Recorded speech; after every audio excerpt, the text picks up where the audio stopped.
আচ্ছা, একটা বিষয় আপনারা নিশ্চয় লক্ষ্য করছেন, বিশেষ করে এই ফলতা ভোটের রেজাল্ট হওয়ার পর থেকে বিজেপির আইটি সেল বা বিজেপির কট্টর সমর্থকরাও কিন্তু এখন আর তৃণমূল বা কংগ্রেসকে রাজনৈতিক প্রতিপক্ষ বা শত্রু হিসাবে দেখছে না। এ রাজ্যে তাদের শত্রু হিসাবে দেখছে একমাত্র সিপিআইএম কে। তৃণমূলকে বিরোধী হিসাবে দেখছে না, সেটা না হয় বুঝলাম, তৃণমূল এখন অতীত। আর তাছাড়া বিজেপির রাজ্য সভাপতি তো বলেই দিয়েছে ভালো তৃণমূলের জন্য নাকি তারা খুব শীঘ্রই দরজা খুলতে শুরু করবে।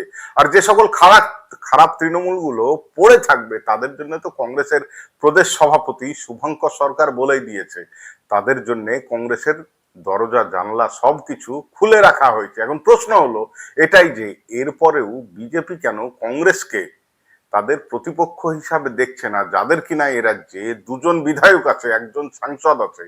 তাছাড়া শোনা যাচ্ছে তৃণমূল কংগ্রেসেরও নাকি অন্তত 30 জনের বেশি বিধায়ক দিল্লিতে হত্যে দিয়ে পড়ে আছে কংগ্রেসে যোগদানের জন্য। তারপরেও বিজেপি এ রাজ্যে সিপিএম কেই কেন তাদের প্রধান রাজনৈতিক প্রতিপক্ষ বা ভক্তদের কথাই তো সিপিএমই নাকি বিজেপির একমাত্র শত্রু এই রাজ্যে।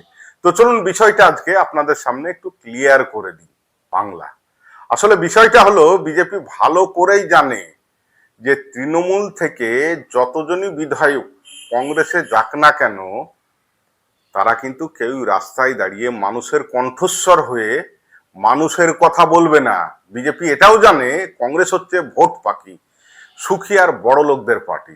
ভোটের ঠিক 1 মাস 2 মাস আগে ময়দানে নামবে, যাদের টাকা পয়সা আছে তাদের ক্যান্ডিডেট করবে, ভোটের বাজারে টাকা ছড়াবে। তাতে যদি কেউ জিতে যায় ভালো, না হলে আবার ভাত ঘুম দিয়ে ঠিক ভোটের ভোটের আগে জেগে উঠবে।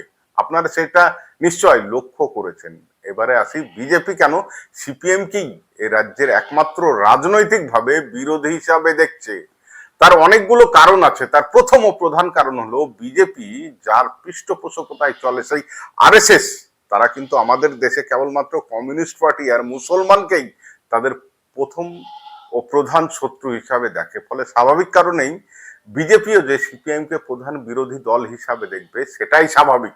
কিন্তু তার চাইতে বড় বিষয় হলো বিজেপি খুব ভালো করেই জানে যে বিজেপি ভোটের আগে এ রাজ্যে ভোটারদের যেভাবে মিথ্যে প্রতিশ্রুতি দিয়ে ক্ষমতায় এসেছে, সেই প্রতিশ্রুতিগুলো পালন করতে পারবে না সঠিক সময়। আর সেগুলো বারবার চোখে আঙুল দিয়ে দেখিয়ে দেবে একমাত্র সিপিআইএম। আচ্ছা, আপনারাই বলুন তো, ভোটের আগে কি বিজেপি তাদের ঘোষণাপত্রে একবারও বলেছিল যে তারা ক্ষমতায় আসার সঙ্গে সঙ্গে গরিব হকারদের পেটে লাথি মেরে সমস্ত স্টেশন সহ আশেপাশের এলাকা থেকে হকারদের উচ্ছেদ করে পথে বসিয়ে দেবে?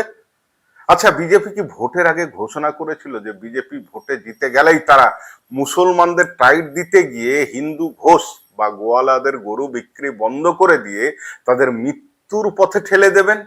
না, আপনারা এগুলো কিন্তু একদম ভোটের আগে কিচ্ছু বলেননি। বরঞ্চ আপনারা বলেছিলেন বিজেপি এ রাজ্যে ক্ষমতা এলে গ্যাসের দাম হয়ে যাবে রাজস্থানের মতো 450 টাকা করে। যদিও রাজস্থানে 450 টাকায় গ্যাস পাওয়া যায় কিনা তার কোনো তথ্য আপনাদের কাছে নেই বা দিতে পারেননি। আপনারা বলেছিলেন ক্ষমতায় আসার সঙ্গে সঙ্গে নাকি পেট্রোল ডিজেলের দাম অন্তত 10 টাকা করে কমে যাবে।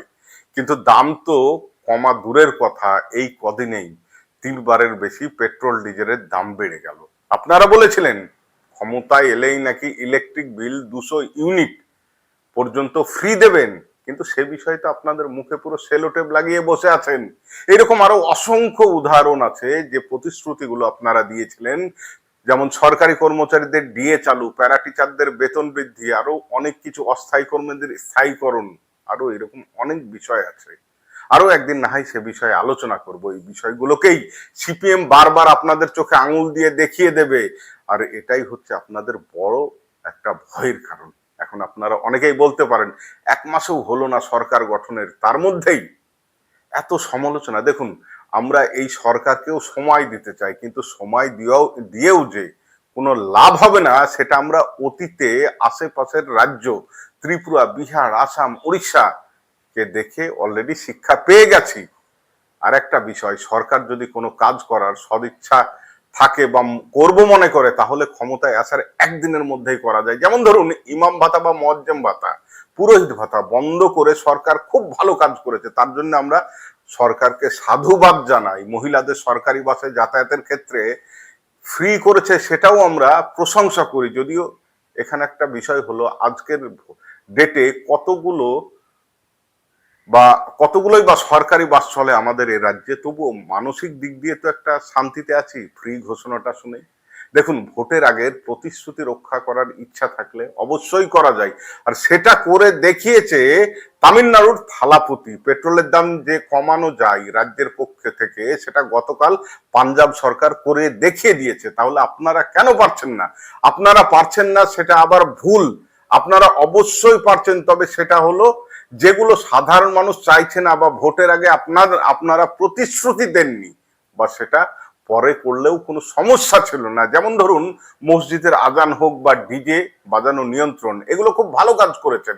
তার স্বরে মাইক বাজবে এটা কেউ চায় না, কিন্তু ইচ্ছে থাকলে এইরকম আরো ভালো কাজ এই সময়ের মধ্যেই করতে পারতেন, কিন্তু আপনারা করেননি, বা আগামী দিনে কবে করবেন সেটারও ঠিক নাই। আর এই সব বিষয়গুলো নিয়েই বারবার একমাত্র পথে নামবে সিপিএম, যেখানে যখন রুটি নিয়ে প্রশ্ন আসবে, বেকারদের কর্মসংস্থান নিয়ে প্রশ্ন আসবে, শিক্ষা ব্যবস্থা নিয়ে প্রশ্ন আসবে, স্বাস্থ্য নিয়ে প্রশ্ন আসবে, তখন এই সবার আগে এগিয়ে আসবে জাতি, ধর্ম, গরিব, বড়লোক কোনো বাজ বিচার না করে আপনাদের মতে ওই দেশদ্রোহী এই সিপিএমটাই।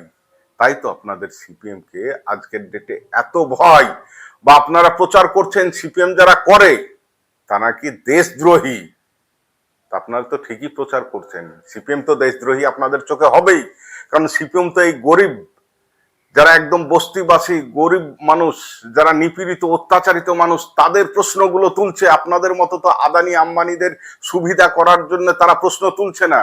আপনারা সবসময় দেখছেন যে কোথায় বড় লোকদের সুবিধা হবে, কোথায় হচ্ছে গিয়ে গরিব মানুষ নিপীড়িত হবে, অত্যাচারিত হবে, সেই সবগুলো দেখছেন। আর সিপিএম একমাত্র দল গোটা দেশে যারা জাতি, ধর্ম, বর্ণ সবকিছু বিচার না করে, বা সবকিছুর বিরোধিতা করে, যাতে সার্বিকভাবে সবার উন্নয়ন হয়,